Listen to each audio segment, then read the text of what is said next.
Hello friends, আসসালামু আলাইকুম। আজকের আয়োজনে সবাইকে শুভেচ্ছা জানাচ্ছি।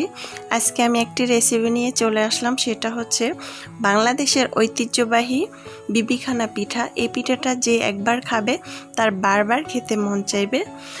তো আশা করছি সবার ভালো লাগবে। ভালো লাগলে চ্যানেলটা সাবস্ক্রাইব করে লাইক দিয়ে পাশে থাকবেন, প্রথম থেকে শেষ পর্যন্ত ভিডিওটা দেখবেন। তো চলুন দেখি। প্রথমে আমি একটি বাটিতে ময়দা নিয়েছি 1 কাপের মতো, চালের গুঁড়া নিয়েছি 1 কাপের মতো, বেকিং পাউডার নিয়েছি টেবিল চামচ, লবণ স্বাদ মতো দিয়েছি। তারপর আমি এখানে 2 টেবিল চামচ গুঁড়া দুধ দিব। তারপর আমি নেড়ে চেড়ে মিক্স করে নিব যাতে দলা পাকিয়ে না থাকে। তা আমার মিক্স করা হয়ে গিয়েছে। এখন আমি এখানে দিয়ে দিব চিনি 1.5 কাপের মতো। তারপর এখানে দিয়ে দিব নারিকেল 1/2 কাপের মতো। তারপর লিকুইড দুধ দিয়ে দিব 1 কাপের মতো। দিয়ে আমি এটাকে নেড়ে চেড়ে মিক্স করে নিব।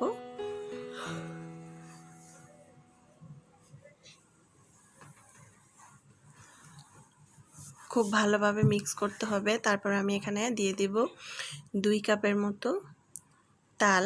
এই তালের রসটাকে আমি দিয়ে দিব। দিয়ে আমি এখানে 1/2 কাপের মতো রেগুলার রান্নার তেল দিয়ে দিলাম।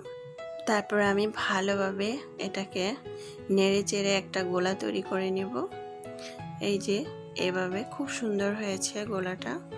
এখন আমি এটাকে রেস্টে রাখবো প্রায় 5 মিনিটের মতো। 5 মিনিট পর আমি পরবর্তী আয়োজনে চলে আসলাম। এখানে একটি প্যান বসিয়ে আগে থেকে আমি একটি পেপার বসিয়ে তেল দিয়ে মেখে নিয়েছি। তারপর এটাকে দিয়ে আমি এভাবে নেড়ে চেড়ে নিব। তারপর আমি চুলায় একটি প্যান বসিয়ে এভাবে তৈরি করে নিয়েছি। এখন আমি এটাকে দিয়ে প্রায় 1.5 ঘন্টার মতো রেখেছি চুলার আঁচটা মিডিয়াম সাইজ করে। 1.5 ঘন্টা পর চলে আসলাম। খুব সুন্দর একটি পিঠা হয়ে গিয়েছে। এখন আমি এটাকে পরিবেশন করে দেখাবো। এখন আমি পেপারটাকে এভাবে উঠিয়ে নিব।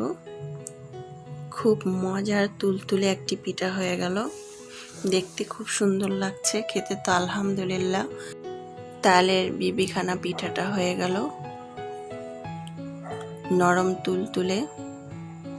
এই পিঠাটা একবার খেলে বারবার খেতে মন চাইবে, গ্যারান্টি দিয়ে বলছি। আপনারা বাসায় ঝটপট তৈরি করে খেয়ে কমেন্টসে আমাকে জানাবেন কেমন হয়েছে পিঠাটা। খুবই মজার একটি পিঠা। আপনারা বাসায় মেহমান আসলে ঝটপট তৈরি করে ফেলতে পারবেন, প্রশংসা পাবেন এই পিঠাটা খাওয়ানোর পরে। তারপর আমি একটি ছুরির সাহায্যে কেটে দেখিয়ে দেব। আশা করছি আজকের রেসিপিটা আপনাদের খুবই ভালো লাগবে। ভালো লাগলে চ্যানেলটা সাবস্ক্রাইব করে লাইক দিয়ে পাশে থাকবেন। আর দর্শক বেশি ভালো থাকবেন। আল্লাহ হাফেজ।